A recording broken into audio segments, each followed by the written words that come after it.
Bismillahirrahmanirrahim. Assalamualaikum warahmatullahi wabarakatuh. Maulaya salli wa sallim daiman ala habibika khairil khalqi kullihim هو الحبيب الذي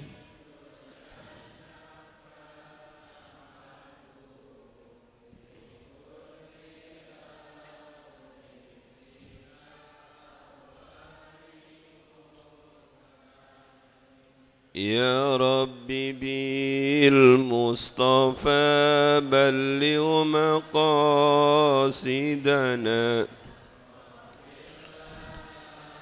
ما مضى يا واسع الكرم. بسم الله الرحمن الرحيم. سبحانك اللهم ربنا لا علم لنا إلا ما علمتنا إنك أنت العليم الحكيم وتب علينا إنك أنت التواب الرحيم وتقبل منا إنك أنت السميع العليم وعلمنا من لدنك علما نافعا يا ذا الجلال والإكرام. اللهم افتح لنا حكمتك وانشر علينا رحمتك يا ذا الجلال والإكرام. رب اشرح لي صدري ويسر لي أمري واحلل عقدة من لساني يفقه قولي برحمتك يا أرحم الراحمين. على ما نوى أبا رمك حجي محمد جمال الدين أحمد وبهي إمران وإلى الفاتحة.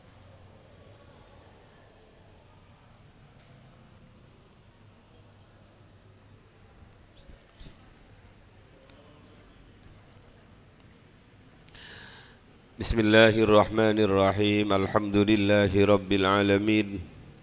Wassalatu wassalamu ala ashrafil anbiya'i wa afdalil mursalin Sayyidina wa habibina wa syafi'ina wa qurrati a'yunina Muhammadin wa ala alihi wa ashabihi wa tabi'in wa man tabi'ahum bi ihsanin ila yaumiddin, amma ba'du.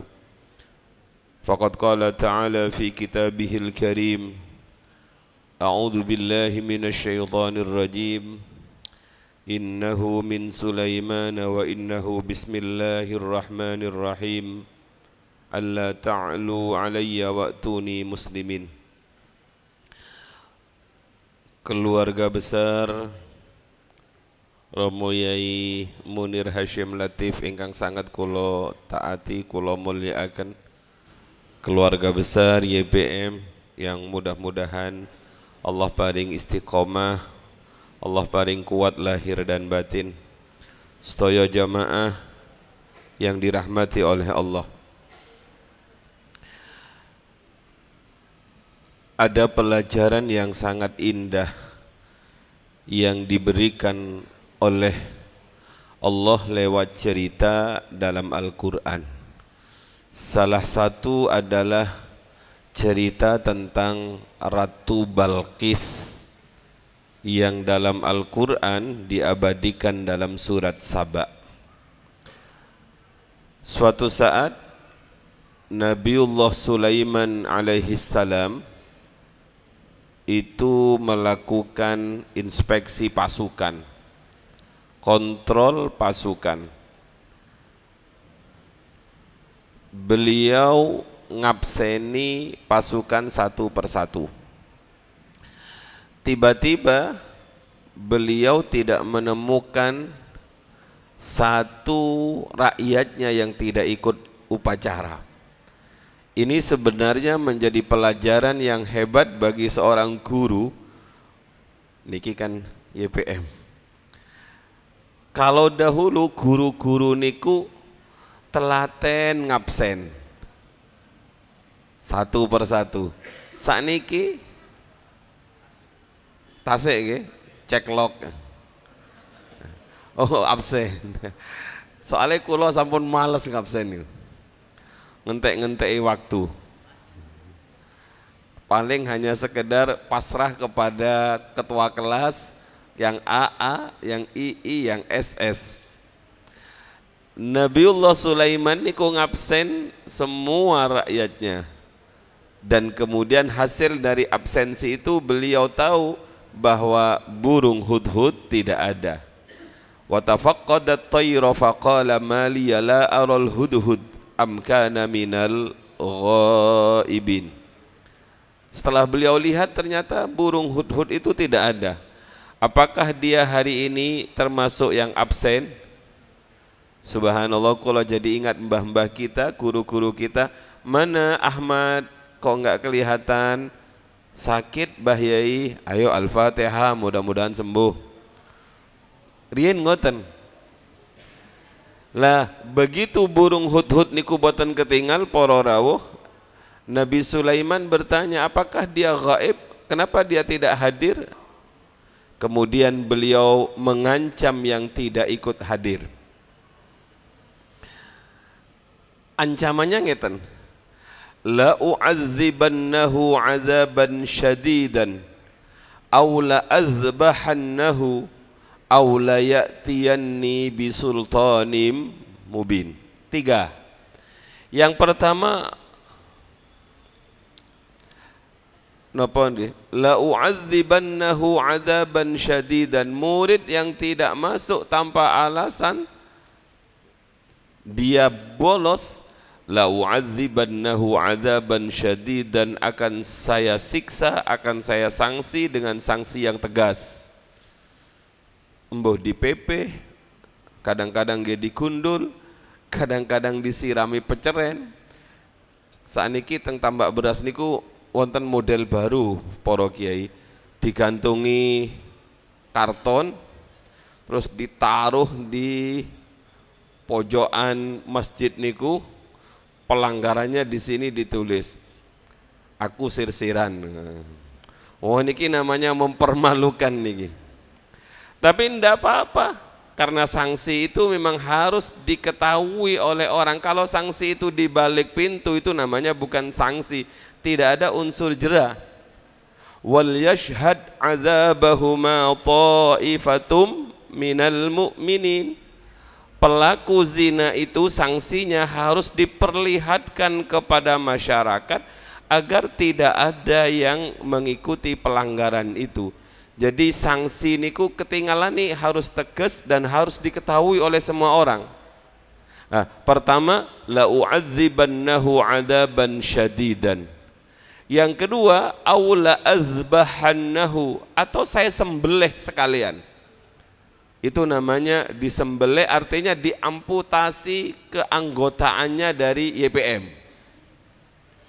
Jadi kalau ada karyawan yang agak angel-angel niku ya, aula azbahannahu, sembelih mawon biar gak nular kepada yang lain. Sembelih niku maksudnya ya diselesaikan secara kekeluargaan. Nah kamu kayaknya nggak pantas jadi keluarga besar YPM, daripada nulari yang lain lebih bagus potong saja, wong yang lain masih banyak.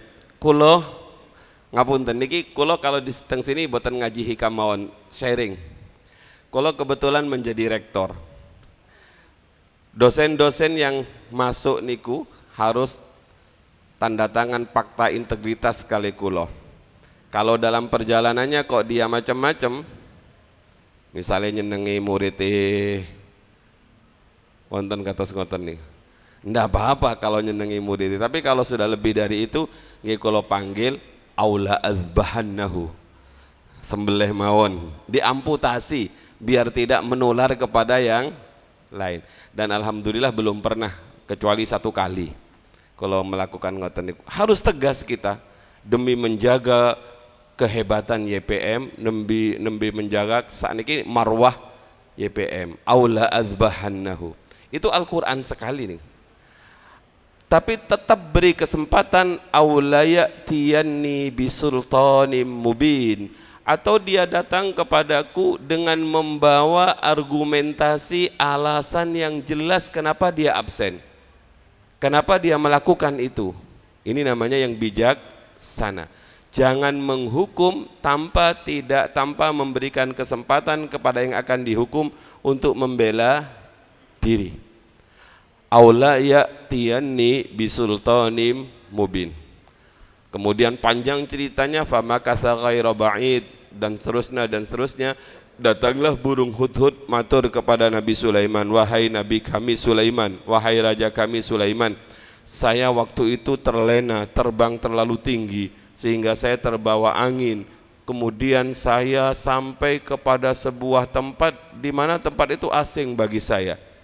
Anehnya wahai raja kami Sulaiman, tempatnya makmur sekali. Inilah yang dalam Al-Quran disebut baldatun thayyibatun wa rabbun ghafur. Itu namanya negeri Saba. Laqad kana li saba'in fi maskanihim ayah jannatani ayyamini wa shimal kulu mir rizqi rabbikum washkurulah baldatun thayyibatun wa rabbun ghafur. Maaf wahai raja kami Sulaiman, kami menemukan sebuah kerajaan yang luar biasa suburnya, luar biasa makmurnya, dipimpin oleh seorang perempuan. Singkat cerita ngoten. Maka kalau apa yang saya sampaikan ini menurut Nabi berkenan, tolong jangan hukum saya. Tapi kalau Tuhan mau menghukum saya pasrah. Tapi di luar keinginan saya, badan saya yang kecil terbawa oleh angin dan saya dibawa untuk bisa menyaksikan sebuah negeri yang gemah ripah loh jinawi. Sayangnya dia dipimpin oleh seorang perempuan yang mengajak rakyatnya untuk menyembah matahari. Mendengar kata-kata seperti itu, Nabi Sulaiman langsung mengambil kertas, kemudian beliau kirim surat, innahu min Sulaimana wa innahu bismillahirrahmanirrahim alla ta'lu alayya wa'tuni muslimin. Dikirimlah surat ini oleh burung hudhud. Jadi burung niku kemudian menjadi pos yang kemudian diteruskan pada zaman-zaman itu. Kalau ngirim surat kan pakai burung, via burung. Begitu surat ini tertulis, yang dibacakan langsung bismillah. Innahu min Sulaiman wa innahu bismillahirrahmanirrahim. Pengumuman dalam Kifayatul Akhyar itu nggak boleh ngirim surat cinta pakai bismillahirrahmanirrahim, karena maksiat tidak boleh mengambil ayat bismillahirrahmanirrahim. Innahu min Sulaiman wa innahu bismillahirrahmanirrahim alla ta'lu alayya, kamu jangan kemeluhur di atas saya, jangan mengungguli saya, wa'tuni muslimin, datanglah kepada saya dengan berserah diri. Ini oleh kawan-kawan yang ahli klinik itu kemudian diolah menjadi mahabbah. Innahu min, namanya diganti, misalnya min mufid, min didik, innahu min didik wa innahu bismillahirrahmanirrahim alla ta'lu alayya wa'tuni muslimin. Gak boleh begini nih, buat nangsal ganti Quran. Ada juga yang memproses begini, niki guyon-guyon, niki kan mantun kemerdekaan, guyon-guyon. Kalau pingin agar dia datang bertekuk lutut kepada kita, bacalah innahu min Sulaiman wa innahu bismillahirrahmanirrahim alla ta'lu alayya wa'tuni muslimin 100 kali tanpa nafas. Insya Allah datang orang tuanya melayat, tapi guyon niku. Tapi yang paling penting ngambil manfaat dari ayat ini. Biasanya kulo niku kalau mempertemukan manten niku, tangan kanannya dicium oleh istrinya, tangan kirinya memegang embun-bunannya, kemudian dibacakan innahu min Sulaiman wa innahu bismillahirrahmanirrahim alla ta'lu alayya wa'tuni muslimin. Insyaallah perempuan itu akan menjadi perempuan yang pasrah kepada suaminya, taat kepada suaminya. Kemudian ditambahi doa-doa yang lain. Hadirin ingkang sangat kula muliakan, kula terusaken. Akhirnya singkat cerita, Ratu Balkis kemudian bermusyawarah dengan para panglimanya, para pejabat-pejabat terasnya. Kemudian beliau mengatakan, ini ada surat dari Sulaiman, tapi saya tidak akan mengambil keputusan apapun sebelum saya mendengar masukan dari jenengan semua. Jadi pemimpin yang hebat itu adalah pemimpin yang tidak otoriter, pemimpin yang memberikan kesempatan pada bawahannya untuk memberikan masukan, sebab belum tentu masukan dari bawahan itu jelek. Bisa saja itu adalah hal yang ingin menyelamatkan kepemimpinan tersebut, terbuka. Tapi keputusan tetap harus ada pada pimpinan, tidak boleh bawahan ikut mengambil keputusan.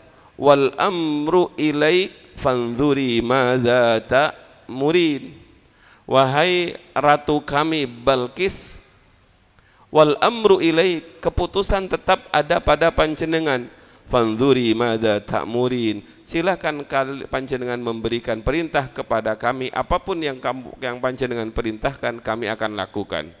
Singkat cerita bapak-bapak, ibu-ibu, akhirnya Ratu Balkis mengajak pasukannya menuju kerajaan Nabi Sulaiman. Begitu Nabi Sulaiman paham bahwa mereka sedang menuju ke kerajaannya, yang dilakukan oleh Nabi Sulaiman melakukan sayembara. Siapa yang bisa memindah kerajaan Balkis? Siapa yang bisa memindah istananya Balkis? Akhirnya dua orang mengajukan diri. Pertama Ifrit. Qala ifritum minal jinni ana atika bihi qabla an taquma min maqamik. Wahai tuan kami Sulaiman, saya siap memindah kerajaannya Balkis itu ke sini, durasi waktunya sebelum panjenengan berdiri dari tempat duduknya. Kesuwen, kelamaan. Akhirnya orang yang beriman, di situ disebut orang yang sangat soleh, dia mengatakan, biar kulo mawon yang akan memindahkan, qabla ayyar tadda ilaika torfuk, sebelum panjenengan berkedip sudah ada di sini, sehingga ada istilah sekejap mata. Akhirnya betul para rawuh, kerajaan Balkis niku dipindah ke tempatnya Nabi Sulaiman. Utuh. Begitu Balkis sampai di kerajaan Sulaiman, kan ada episode yang sangat indah niku. Ratu Balkis mengangkat napa niku? Kados manten-manten ngeten nggih, mengangkat jubahnya karena mengira yang dilewati itu adalah air, padahal itu adalah mumarradum min qawarir, innahu sarhum mumarradum min qawarir, itu adalah kaca yang didesain sedemikian rupa sehingga seperti ada airnya. Kemudian inilah yang diambil oleh para arsitek. Rumah yang bagus itu di depannya pasti ada kolamnya, kayak di depan ini kan ada kolamnya walaupun nggak terawat ngaten. Jadi nggak enak akhir-akhirnya. Jadi rumah yang bagus itu pasti tidak meninggalkan kolam. Dan Masya Allah, beberapa tahun yang lalu kula sowan kepada Romo Yai Mursyid, beliau dawuh ngeten tentang napa niku bambu. Kata beliau, ada irama bambu, gesekan daun bambu itu yang bisa menyembuhkan penyakit. Makanya orang-orang desa niku sehat-sehat karena ada gesekan bambu, dan bambu itu menjadi penghalang terjadinya napa niku Pak, puting beliung yang bisa menghabiskan rumah. Makanya orang-orang dahulu niku rumahnya biasanya dipagari dengan bambu, sehingga kadang-kadang bambunya kalau sudah tua niku kan dijual Bapak. Terus beliau mengatakan ke depan sudah orang tidak akan pakai plastik, yang bagus itu adalah pakai bambu. Makanya supit-supit saat ini mulai yang paling mahal niku sekarang adalah yang tercipta dari bambu. Yang kedua kata beliau, rumah yang bagus itu ada desiran air, ada gemerincing air. Dan waktu niku dalamipun beliau memang ada kolam yang ada airnya terus mengalir. Mantun niku kulo langsung damel bapak-bapak. Akhirnya di pondok kulo niku ada kolamnya niku, ada sababul wurudnya niku, langsung besoknya kulo pulang langsung panggil tukang 2, di belakang kulo buat, di depan kulo buat. Karena itu menjadi nopong ya, istilahnya pengobat stres, pengobat yang bisa menenangkan hati.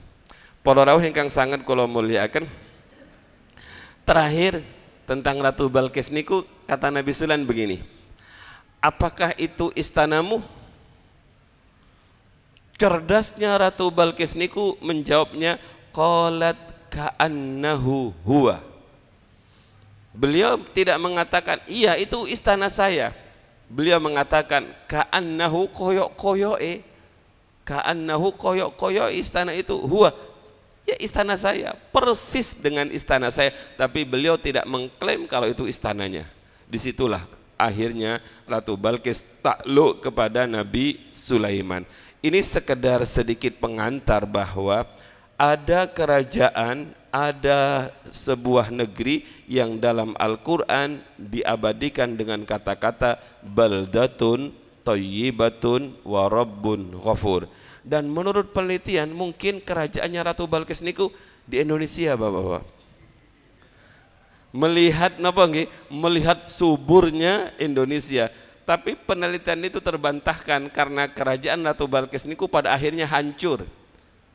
Kenapa kok hancur? Dalam Al-Quran niku disebut kulu mir rizki rabbikum washkurulah baldatun thayyibatun wa rabbun ghafur. Silahkan kalian nikmati dari kerajaan ini, makan sepuas-puasnya. Yang diperintahkan oleh Allah adalah bersyukur. Tapi kemudian fa'aradu fa'arsalna alaihim sailal arim. Mereka tidak mau bersyukur, mereka mengkufuri nikmat yang sangat luar biasa besarnya itu. Kemudian akibat dari kekufuran itu, fa'arsalna alaihim sailal arim. Allah membuat banjir bandang, bendungannya hancur, sehingga tanah yang asalnya subur menjadi hancur dan kemudian menjadi kering kerontang. Kalau melihat ini bukan Indonesia. Ternyata setelah diteliti niku terjadinya di Yaman. Kemarin kalau saat ke Yaman niku mau ditunjukkan ke sana, tapi sayang sedang terjadi peperangan sehingga boten diangsali. Para rawuh ingkang sangat kula mulyakaken, nikmat negeri yang baldatun thayyibatun ghafur ini mudah-mudahan bisa dipertahankan. Tapi kalau semua rakyat sudah fa'aradu, berpaling dari nikmat niki, ya fa'arsalna alaihim sailal arim, na'udzu billah. Para rawuh ingkang sangat kula mulyakaken, niku sedikit penghantar bahwa kemerdekaan itu adalah anugerah. Kados nama aulani kan adalah anugerah Gusti. Kalau satu kok anugerah Gusti, hebat sekali ya ini. Ini bukan dibangun atas dasar usaha, atas dasar ikhtiar, tapi ini adalah hadiah dari Gusti yang Maha Kuasa. Makanya kemudian kemerdekaan itu saya enggak boten apal, Bapak-bapak. Barangkali ada yang apal. Pripun niku pembukaan niku?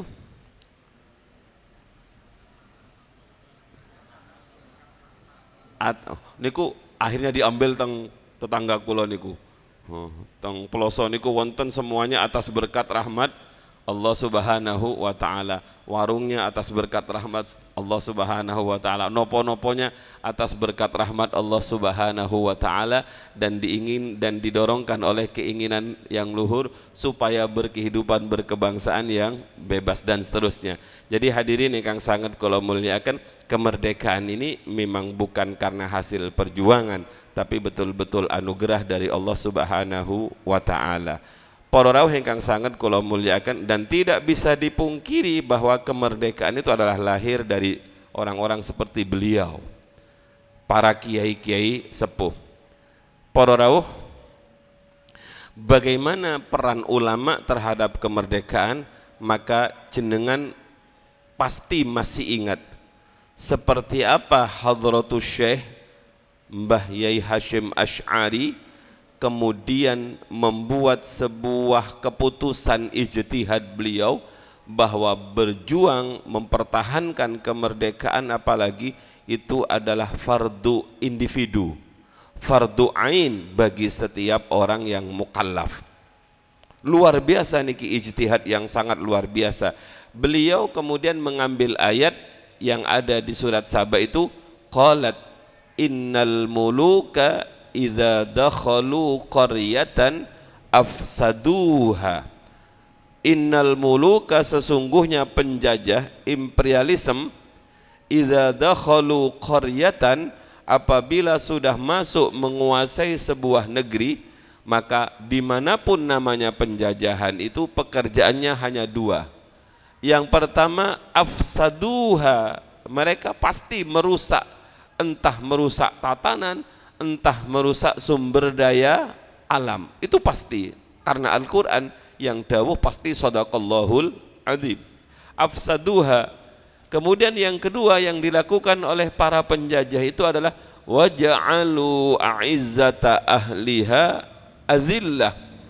Mereka adalah orang-orang yang akan menjadikan orang-orang mulia di negeri itu menjadi hina. Makanya hadirin yang sangat kula mulyakaken, para perempuannya dijadikan budak pemuas nafsu, yang laki-lakinya dijadikan romusa, kerja paksa. Niku namanya waja'alu a'izzata ahliha adillah kadzalika yaf'alun. Yang demikian inilah pekerjaan para penjajah. Atas dasar ayat ini kemudian Mbah Hashim memberikan fatwa bahwa berjuang melawan penjajah itu hukumnya wajib ain bagi setiap orang yang sudah mampu mengangkat senjata.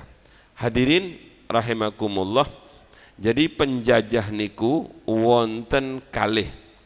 Ada penjajah yang berbentuk fisik, tapi dalam Al-Hikam Ibnu Athaillah As-Sakandari itu lebih menganggap bahwa penjajah itu adalah penjajah yang berbentuk non fisik. Bismillahirrahmanirrahim.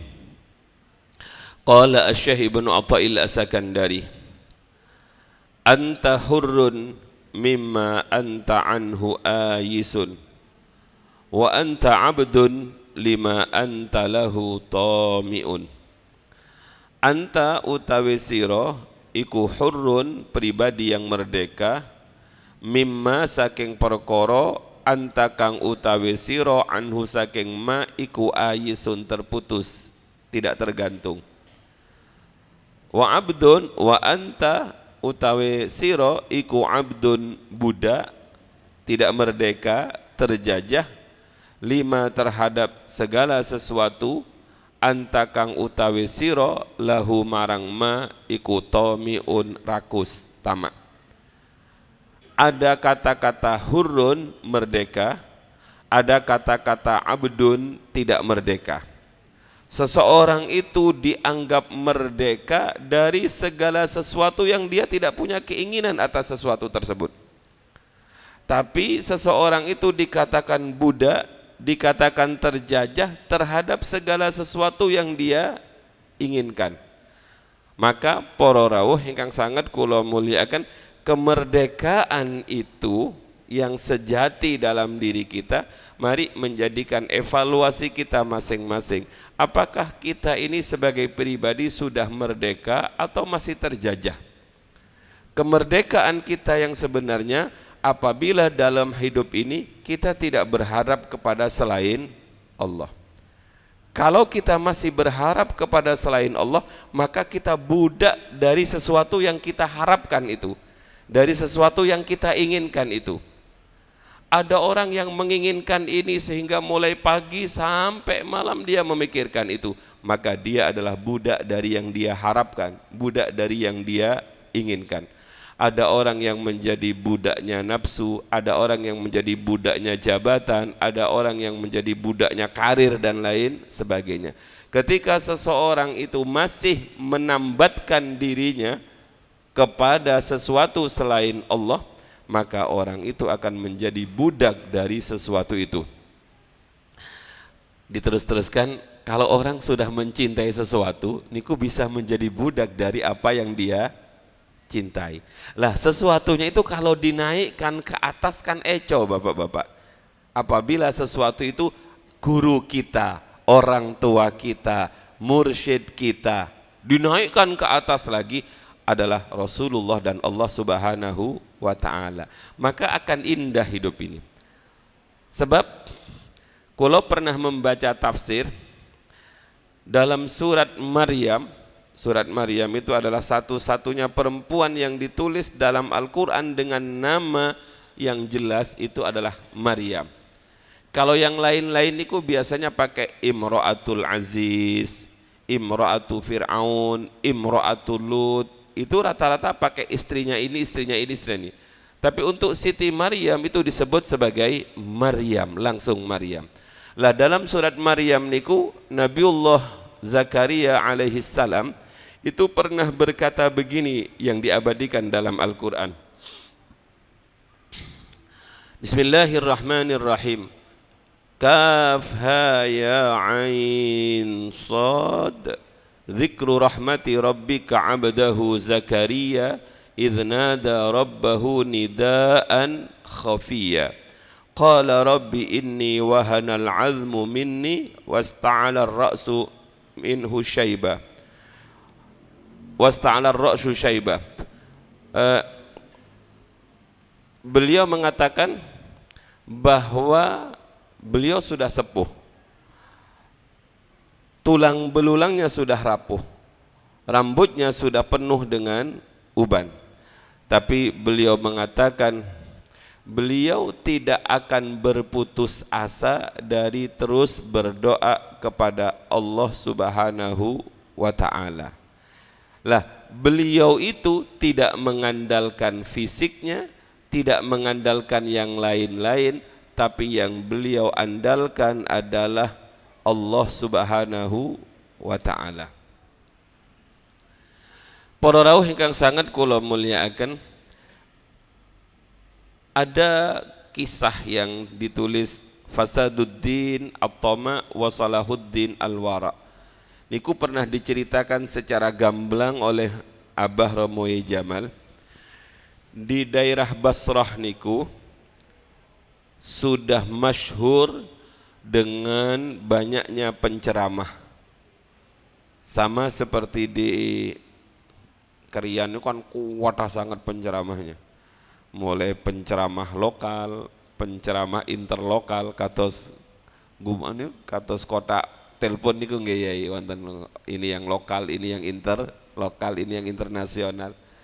Lah para penceramah di Basrah niku kemudian oleh Sayyidina Ali karramallahu wajhah, beliau berkata, besok tolong dikumpulkan seluruh penceramah-penceramah, orang-orang yang ngaji itu, akan dilakukan tes kepada semua penceramah itu. Jadi sebenarnya para rawuh, sertifikasi dai niku ada dalilnya. Kemarin kan sempat wonten hampir ada sertifikasi dai. Kemudian pertanyaannya, siapa yang nguji yang bisa meluluskan, memberikan sertifikat niku? Kalau dulu ada Sayyidina Ali, tapi sinten sakniki yang semisal Sayyidina Ali? Jangan-jangan mangke sertifikatnya saged ditumbas ngoten. Lah Sayyidina Ali waktu niku pokoknya besok seluruh penceramah itu kumpul, akan saya lakukan fit and proper test. Jadi para rawuh nguji kiai niku sebenarnya sunnah juga bapak-bapak. Akhirnya kumpul, kiai-kiai niku kumpul, guru-guru ngaji niku kumpul. Sayyidina Ali datang menanyai satu persatu dengan pertanyaan yang sama. Ma salahuddin wa ma fasaduddin. Satu kiai dipanggil, maju. Coba jawab. Ma salahuddin wa ma fasaduddin. Apa yang menjadikan agama ini hancur dan apa yang menjadikan agama ini kokoh? Para kiai-kiai niku para rawuh menjawab dengan jawaban yang panjang lebar, dalil yang luar biasa bagusnya. Tapi menurut Sayyidina Ali, engkau belum pantas menjadi guru, ngaji sik baru menjadi guru. Gilirannya Hasan Al-Basri, seorang pemuda yang sangat tawadhu, seorang pemuda yang luar biasa akhlakul karimahnya. Hasan Al-Basri niku gampanganipun matur, ketinggalani boten wonten sakniki. Karena dalam sebuah riwayat Syekh Hasan Al-Basri itu rumahnya sederhana, dia berada di lantai bawah para kiai, di lantai atasnya niku Yahudi. Bertahun-tahun beliau hidup di apartemen lah gampangannya kalau di Surabaya niku. Kemudian suatu saat sang Yahudi niki turun ke bawah pingin silaturahim karena Syekh Hasan Al-Basri kurang sehat. Jadi hidup bertetangga dengan non muslim itu ada sejak zaman dahulu dan itu tidak ada apa-apa. Saat ini kadang-kadang sesama muslim marah gontok-gontokan, kak mari-mari ngeten. Hadirin ingkang sangat kula muliakan, begitu tetangga yang Yahudi niku mau masuk, ditanya oleh Hasan Al-Basri, wonten nopo pun teng riku mawon? Boten kula pengin mlebet teng daleme jenengan. Boten usah nggih. Boten, kula pengin sekali-kali masuk rumah panjenengan. Begitu masuk para rawuh, Yahudi niki langsung menutup hidungnya. Teng kitab niku langsung menutup hidungnya. Sambil gedumel dalam hatinya, cari ini an-nadhafatu minal iman, mu slogan kebersihan sebagian dari iman. Jangan-jangan kula kali panjenengan ngoten niki musallanya ditulisi an-nadhafatu minal iman, tapi cedengnya kepleset ngoten. An-nadhafatu minal iman, katanya kebersihan dari iman, tapi kok jorok ngini, rumahnya bau pesing. Kemudian sang Yahudi niku tertarik mencari dari mana sumber bau pesingnya niku. Para rawuh ternyata di pojokan rumahnya Syekh Hasan Al-Basri niku wonten bak yang sengaja sebagai nadahi air yang bocor dari atas. Ketika beliau noleh, loh, itu kan persis jeding saya itu. Persis kamar mandi saya. Jadi Syekh Hasan Al-Basri niku setiap hari dikirimi pipisnya Yahudi yang ada di atasnya. Kemudian sang Yahudi niku mengatakan, ya Syekh, sudah berapa tahun cedeng saya itu bocor? Sudahlah, kamu kesini kan hanya ingin nengok saya, nggak bahas itu kan, nggak usah dihiraukan. Boten Syekh, tolong terangkan kepada saya, sudah berapa tahun saya telah memberikan sampean kotoran seperti ini. Puncak, boten usah dibahas. Demi hak saya sebagai tetangga, tolong sampaikan kepada saya, sudah berapa lama rumah panjenengan pesing gara-gara ceding saya. Beliau kemudian mengatakan, ya saya sejak masuk rumah ini sekitar 20 tahun yang lalu sudah kejadiannya seperti ini. Apa yang dilakukan oleh Yahudi? Beliau mengatakan, 20 tahun panjenengan sabar terhadap apa yang terjadi di rumah jenengan dan itu muncul gara-gara ceding saya. Betapa mulianya akhlak jenengan, enggak pernah komplain kepada saya. Nopo jawabipun Syekh Hasan Al-Basri, bagaimana saya akan komplain wong saya sedang belajar mengamalkan hadis kekasih saya, man kana yu'minu billahi wal yaumil akhir falyukrim jarahu, maka muliakanlah tetangganya. Saya tidak bisa memuliakan engkau dengan memberi makanan karena saya tidak punya, maka saya tidak ingin mengusik ketenangan kau gara-gara jedingmu yang bocor itu. Sejak saat itu mendengar kata-kata man kana yu'minu billahi wal yaumil akhir falyukrim jarahu, gara-gara hadis ini Yahudi niki kemudian asyhadu an la ilaha illallah wa asyhadu anna Muhammadar Rasulullah. Betapa mulia akhlak panjenengan.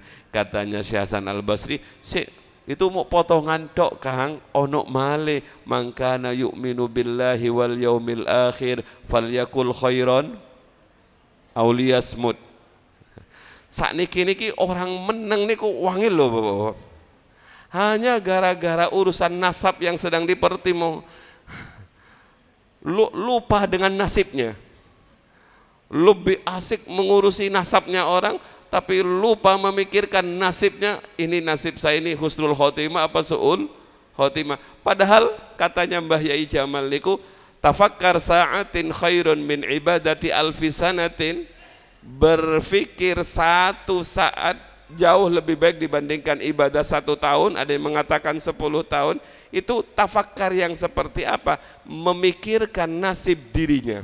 Apakah nanti saya husnul khotimah, apakah nanti saya su'ul khotimah. Kemudian ini loh lah bapak-bapak yang akhirnya ada seorang yang tidak mau menikah niku. Sinten niku? Perempuan yang tidak mau menikah itu loh Bu. Rabi'ah al-Adawiyah ini kan gak mau menikah. Ketika dilamar, coba kamu jawab dulu pertanyaan saya.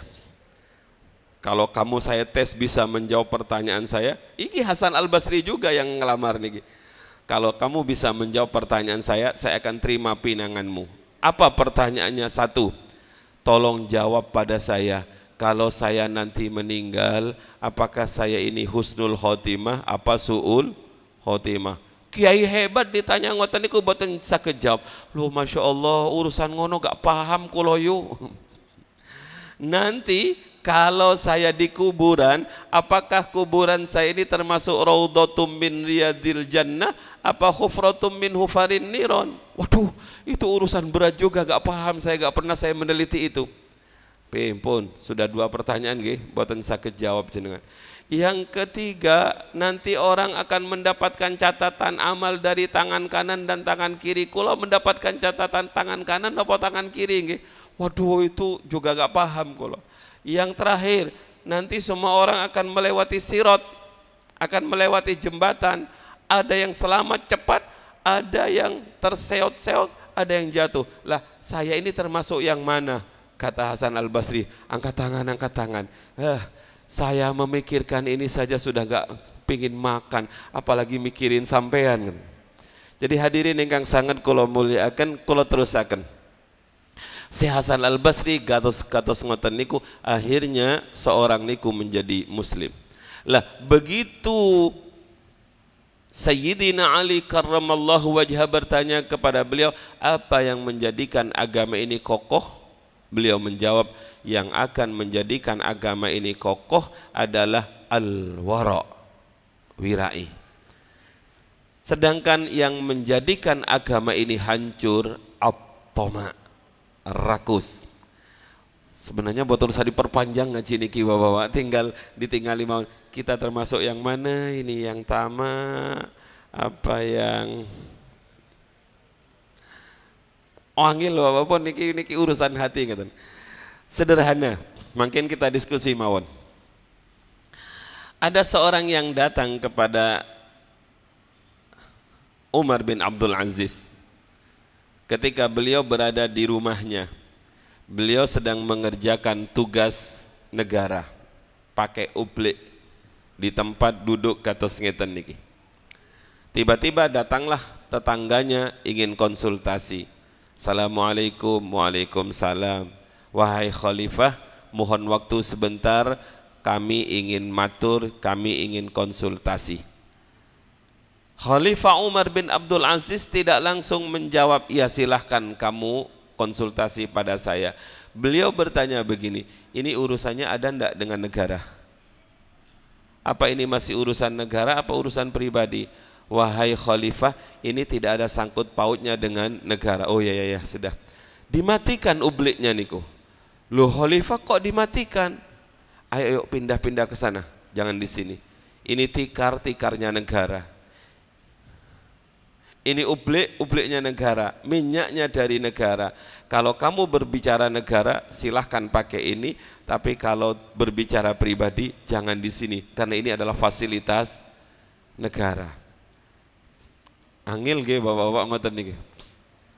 Niki gambaran wirainya orang dahulu.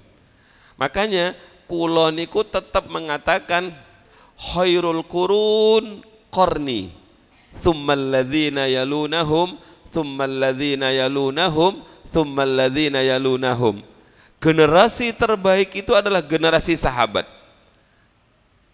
Tidak ada yang melebihi hebatnya sahabat. Tsummal ladzina yalunahum, kemudian generasi tabi'in, tsummal ladzina yalunahum, kemudian generasi tabi'in. Ketemu pirang perkara kula kali panjenengan lebih ngaku hebat dibandingkan Mbah Yai Hashim. Loh, Mbah Yai Hasyim kan hanya bergelar kiai haji, sedangkan saya kan doktor. Oh, saya profesor. Kamu profesor, tapi bagaimana sholat tahajudmu, bagaimana hati-hatimu?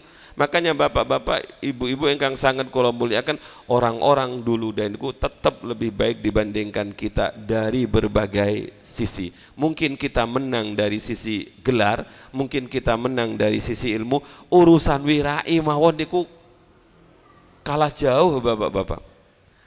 Wonten seorang perempuan yang dia memintal benang untuk menjadi kain di atas loteng. Saat ini loteng niku disebut rooftop. Kafe-kafe saat ini ada kafe di atas loteng, bapak-bapak, di atas atap. Begitu dia sedang memintal benang, lewatlah seorang tokoh sufi. Kemudian perempuan niku berkata, wahai syekh, apakah boleh saya memanfaatkan suklenya jalan untuk pekerjaan saya? Ini hukumnya seperti apa? Hati-hatinya orang dahulu niku kata sampai ngoten loh bapak-bapak. Belum malih jenengan pernah pireng Mbah Yai Jamal Cerios niku, seorang yang datang membeli napa niku, membeli kurma, kemudian kurmanya jatuh niku loh bapak-bapak. Ada kurma 3 jatuh, kemudian dia makan kurma itu, kemudian dia setelah memakan kurma niku mikir, loh tadi kurma itu kan bukan kurma yang ada di dalam timbangan. Kemudian dia balik lagi karena mendapatkan informasi dari Baitul Maqdis, dari Palestina, bahwa ketika beliau masuk ke Qubbatul Hadra, kalau siang niku tempatnya manusia, kalau malam niku tempatnya para malaikat. Akhirnya orang ini saking senengnya iktikaf di niku nyelinap bapak-bapak. Mungkin niki tiang krian niki, kalau sudah di raudhah niku nggak pingin keluar-keluar, padahal niku jatahnya orang lain.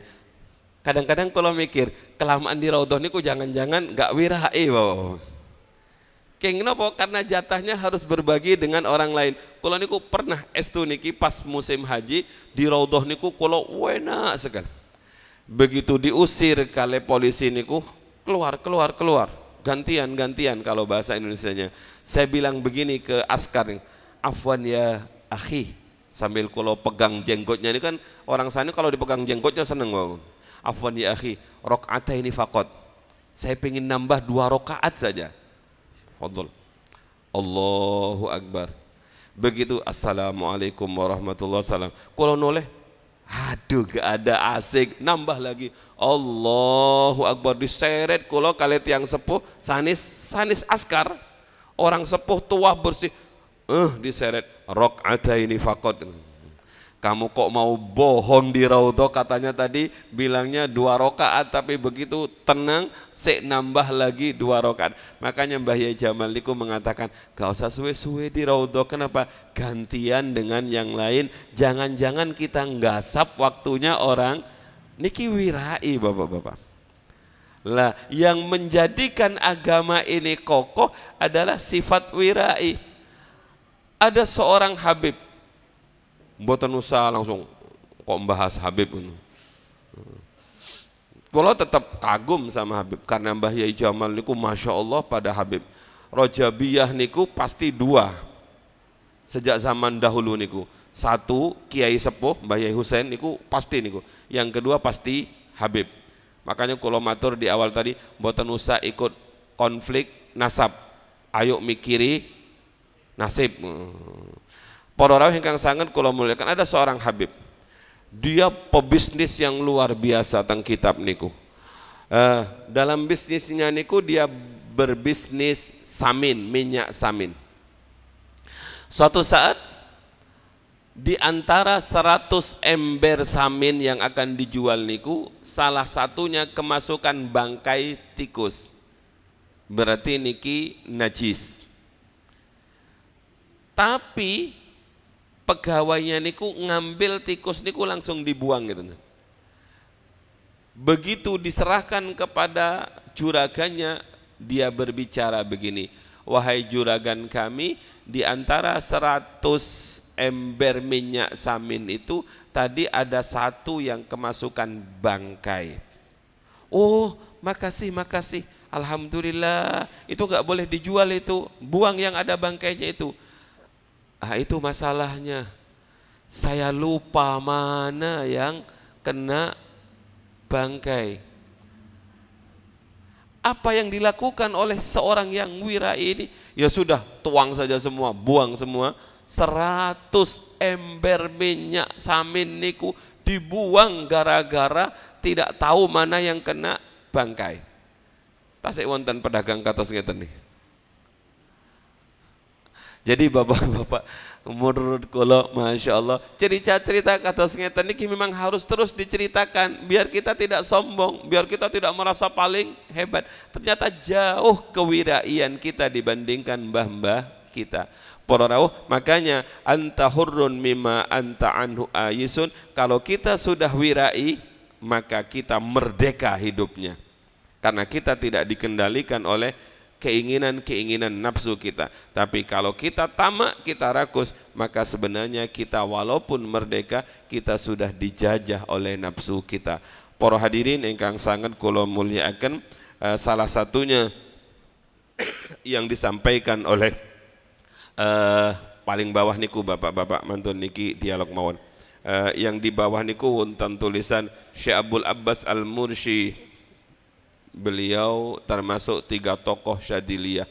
Ada Syekh Abil Hasan Asyadili, ada Syekh Abdul Abbas Al-Mursi, ada Syekh Ibnu Athaillah As-Sakandari. Niki Tritunggal. Syekh Abdul Abbas Al-Mursi niku mengatakan tidak akan kenyang perutnya orang yang rakus. La yashba'u batnut tami. Tidak akan pernah nopo niku kenyang perutnya seorang yang punya sifat rakus. Kemudian beliau mengatakan, coba kamu lihat, ala anna ahrufi ta'atoma kullaha mujawwafah fasahibu batnu kulluhu fala yashba'u abadan. Coba kamu lihat, lafadz at-toma itu ada to, ada mim, ada ain. Semua hurufnya niku napa niku? Salah satu ahrufin kulluha mujawwafah. Semuanya bolong. Jadi gambarannya orang tomak niku tidak akan pernah puas dengan apa yang ada di tangannya, tidak akan pernah kenyang dengan apa yang dimakannya, karena semua hurufnya tomak niku semuanya lobang, bolong. To bolong, mim bolong, ain bolong. Maka orang tomak niku tidak akan pernah kenyang. Dalam bahasa yang sangat indah, seandainya seseorang itu diberi satu sawah, di mana sawah itu dipenuhi dengan emas, kira-kira dia cukup enggak dengan satu sawah itu? Pasti dia akan mengharapkan sawah yang kedua. Begitu dia mendapatkan sawah yang kedua, cirinya orang tomak itu tidak akan mensyukuri nikmatnya, tapi kemudian dia berharap untuk mendapatkan sawah yang ketiga. Terus lah, keinginan-keinginan yang kata ngeten nikilah yang menjadikan kita sebenarnya tidak merdeka. Sehingga bahasa yang sangat sederhana, anta hurrun mimma anta anhu ayisun wa anta abdun lima anta lahu tamiun. Bahasa sederhananya ngeten mawon bapak-bapak, ibu-ibu. Rezeki kita itu enggak akan tertukar. Rezeki kita itu enggak akan kemana.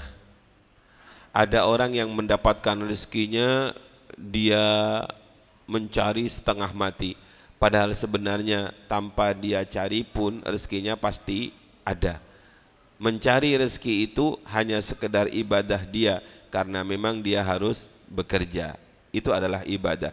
Tapi jatah rezekinya niku sampun wonten. Kalau jatah rezeki itu sudah ada, sudah tidak ada, maka orang itu sudah habis jatah hidupnya. Para rawuh ingkang sangat kula mulyakaken, niki ingkang saged dalem sampai akan mugi-mugi kita menjadi manusia-manusia yang merdeka, manusia-manusia yang wirai, yang hati-hati. Kemarin wonten dawuh ngeten, jangan dikira urusan wirai itu hanya urusan makan. Enggak mau saya makan dari orang itu, kenapa? Karena rezekinya enggak halal. Tapi pakai sepeda motornya niku juga enggak wirai. Bapak-bapak, ibu-ibu, kalau tutup dengan mursyid kula, Romo Yai Mursyid Romo Yai Salahuddin Al-Ayyubi niku luar biasa. Ceritanipun Mbah Yai Jamal ketika mondok di Tambak Beras, kamaripun tasik wonten teng Pondok Al-Amanah Putri teng dalem kula Kalining Ida niku kula abadikan kamarnya.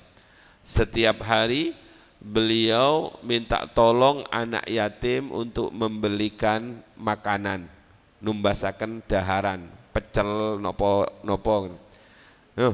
nyo tumbasno aku maem. Tapi begitu datang makan sendiri. Yang kedua disuruh beli, tolong belikan saya makan. Beliau kemudian sampai sing makan. Beberapa kali ngoten. Sampai suatu saat ada anak yang disuruh membelikan makan anak lain, kemudian oleh beliau didahar. Lah rasan-rasan lah para santriku, aku tadi disuruh beli tapi gak didahar oleh beliaunya. Ya alhamdulillah, mudah-mudahan besok disuruh lagi kan tidak dimakan, biar tak makan sendiri. Akhirnya Mbah Yai Jamal niku pingin neliti, kenging nopo yo, Yai Salahuddin kok ini tidak dimakan, yang ini dimakan, didahar, ini kok tidak didahar. Ditanyainlah oleh Abah satu persatu, leh sini, kamu tadi pas numbasaken Yai didahar napa boten? Boten Mbah. Kamu? Boten Mbah. Kamu? Boten Mbah. Lah siapa tadi yang didahar? Kulo Mbah. Pas kulo yang numbasaken niku didahar. Coba saya tanya, kamu saat beli makanan itu wudu ndak? Boten Mbah. Kamu? Batal Mbah. Kamu? Batal Mbah. Kamu? Alhamdulillah kulo mantun salat wekdal niku tasik gadah wudu. Ya Allah, Yai sekecil itu sudah bisa membedakan mana makanan yang jasanya anak punya wudhu dengan anak yang tidak punya wudhu. Niki namanya walinya Allah. Tapi kalau niku mangke teng belakang atau pertemuan yang akan datang, tapi sengaja wali-walinya Allah niku ditutupi oleh Allah dengan sifat basyariahnya. Makin wonten hikmah niku. Sebab nopo wali-walinya Allah ini kan wonten sekitar lebih pinten niki. Maka di tempat ini kulo yakin ada beberapa walinya Allah. Kulo boten paham pun di walinya Allah. Jangan-jangan yang wali juga gak paham kalau dia adalah walinya Allah. Kenging napa wali-walinya Allah niku boten dibuka oleh Allah, ditutup dengan sifat-sifat basyariahnya. Wali opo wong sik ngontel, wali opo sik sakit, wali opo sik ngeten. Karena kalau Allah membuka tutup seorang wali, memberitahu kalau dia adalah wali, berat bapak-bapak. Beratnya bukan pada walinya itu, beratnya kepada kita yang tahu kalau beliau adalah wali. Kayak gini apa? Kalau kita nggak menghormat, luar biasa siksanya. Sebagaimana orang kafir niku, kalau dia tidak percaya kepada Nabi Muhammad, adabnya luar biasa. Maka rahmat dari Allah, wali-walinya Allah niku boten dibuka secara umum. Ini adalah walinya Allah. Yang tahu walinya Allah niku hanya para wali. Tapi ada deteksi kalau itu adalah wali-walinya Allah. Nopo niku salah setunggalnya, setiap orang yang tidak terjerumus terus-menerus dalam kemaksiatan, dia adalah walinya Allah. Kula kinten niki bapak-bapak ingkang sangat kula mulyakaken, mugi-mugi Allah Subhanahu wa taala paring kula kali panjenengan sifat wirai. Amin Allahumma amin. Wonten 1-2 pertanyaan sekitar 5 menit kula sumanggaaken.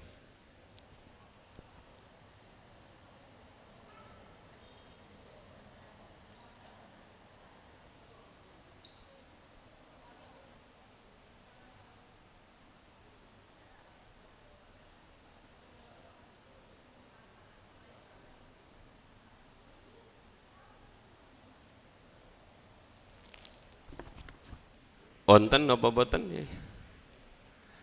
Oh nggih nggih. Tes, cek.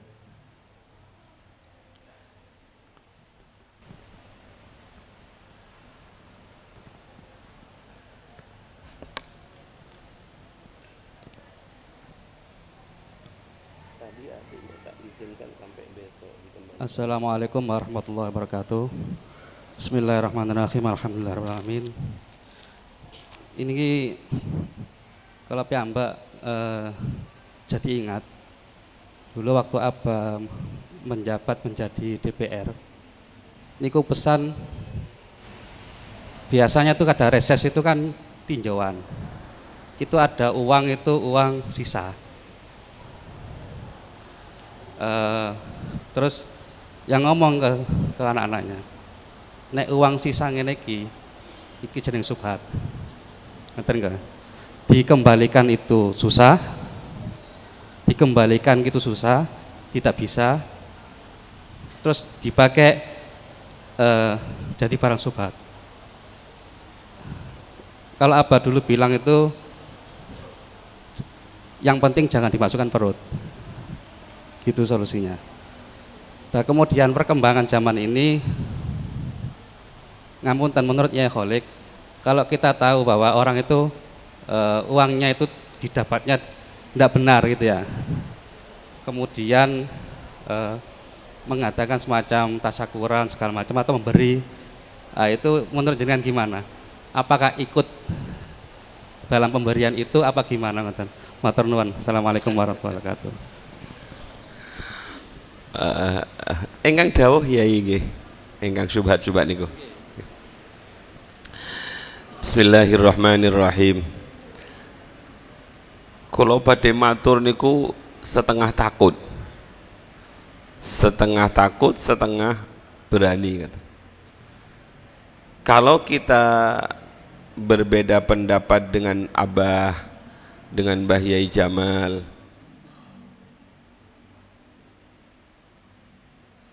itu menunjukkan kita belum levelnya katanya, belum level beliau. Tapi Abah Mbah Yai Jamal niku, kalau cerita Abah, jenengan cerita Abah, kalau cerita Abah, beliau adalah seorang yang sangat wirai. Para anak-anaknya paham bagaimana wirainya Abah. Cono bobotan nggih kula terangaken nggih. Khawatir kula, khawatir. Waduh bahaya begini nih. Ngeten singkat cerita. Kula ki Mbak yang didhawuhi kali Abah, kula. Cucu-cucuku, istrimu jangan kau beri makan kecuali dari rezeki yang kau yakini halal. Kalau tidak akan bahas yang lain nggih, khawatir nanti malah boten eco. Jangan kau beri makan cucu-cucuku, anakku dari rezeki yang tidak kau yakini halal. Mantun niku akhirnya persis seperti Abah ngoten. Ada pos kanan, ada pos kiri. Niki buka sini buka dapur ngeten niki bapak-bapak. Niki dapur kula buka. Ngapunten. Estu ngapunten. Jadi nggih pun mboten napa-napa wong keluarga ki Mbak. Akhirnya bisyarah ngaji. Bisyarah ngaji. Yang kedua, hasil kantin, hasil usaha ngeten niku nggih. Itulah yang pos yang halalan thayyiban mubarakan.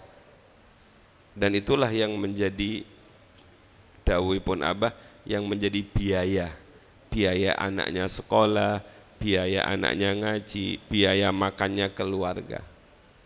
Sedangkan selain itu kan ada kebutuhan yang tidak masuk perut. Intinya teng niki bapak-bapak. Tumbasakan mobil, kredit sepeda motor, tumbas bensin, ini uang panas, ben ketemu panasnya, bensin podo bensin gitu. Jadi betul usah terlalu serius gitu Bapak. Jadi yang diberikan kepada anak kita niku kalau bisa yang paling bagus itu kan adalah hasil tangan kita, hasil jerih payah kita. Jadi nik jenengan yakin kalau itu adalah, soalnya kalau kali panjenengan niku tidak punya deteksi. Dawuhipun Mbah Yai Jamal, wali-walinya Allah itu yang datang kepada Romo Yai Mursyid, yang datang kepada wali niku kalau salaman Pak kita nggih, salaman itu terasa uangnya. Ini uang agak anyep, ini uang sejuk, ini uang panas. Jenengan boten bakat jadi wali sebab oh panas gitu. Tersinggung Pak yang salaman. Oh ini uangnya sejuk. Tapi beliau itu menahan.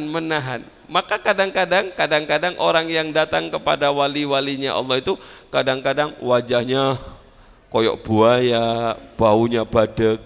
Tapi beliau niku menerima kedatangan orang itu sama. Makanya niki mohon boten kuat kita Bapak-bapak, boten kuat kita kalau diangkat menjadi wali. Begitu ada orang yang datang, niki estu pernah terjadi, di peta pernah terjadi ngoten niku.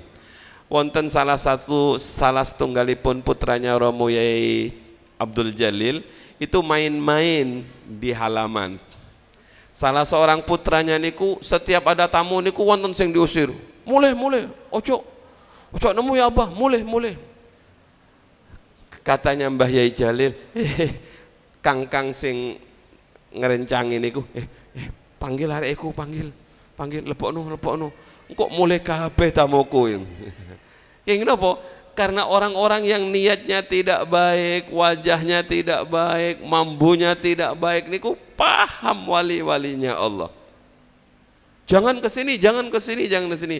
Akhirnya kata Mbah, lebokno areku, lebokno.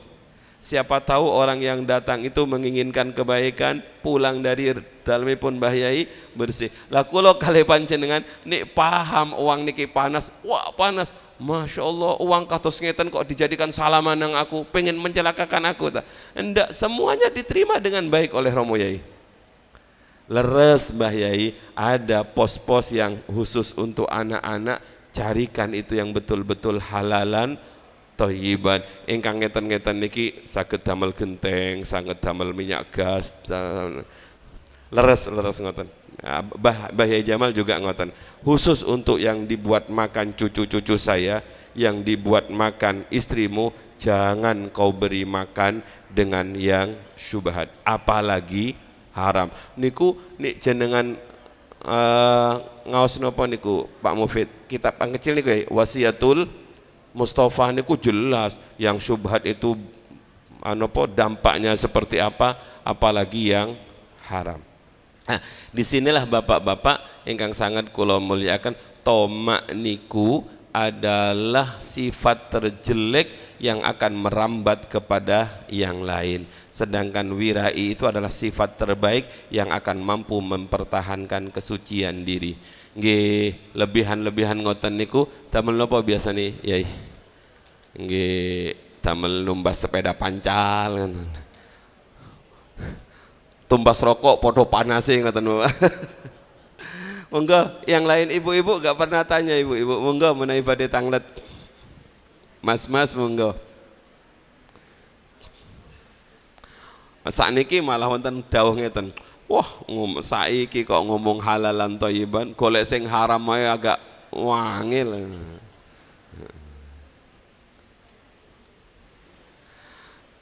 Kalau tutup dengan dawuhipun Kanjeng Nabi, man tarakal haram nalal halal.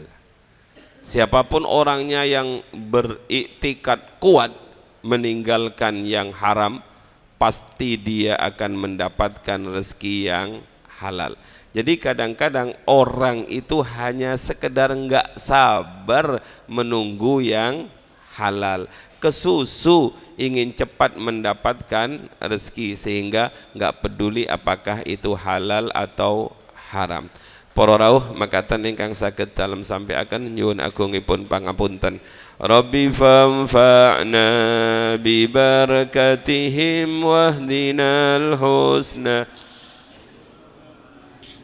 wa amitna fi tariqatihim wa mu'afatihim minal fitani. Rabbi fanfa'na bi barakatihim wahdinal husna bi hurmatihim wa amitna fi tariqatihim wa mu'afatihim minal fitani. Rabbi fanfa wahdinal husna bi hurmatihim wa amitna fi tariqatihim wa mu'afatihim minal fitani. Bismillahirrahmanirrahim. Allahumma inni astaudi'uka ma 'allamtanihi fardudhu ilayya inda hajati ilaihi wa la tunsinihi ya rabbal alamin. Nyuwun agungipun pangapunten. Wassalamualaikum warahmatullahi wabarakatuh.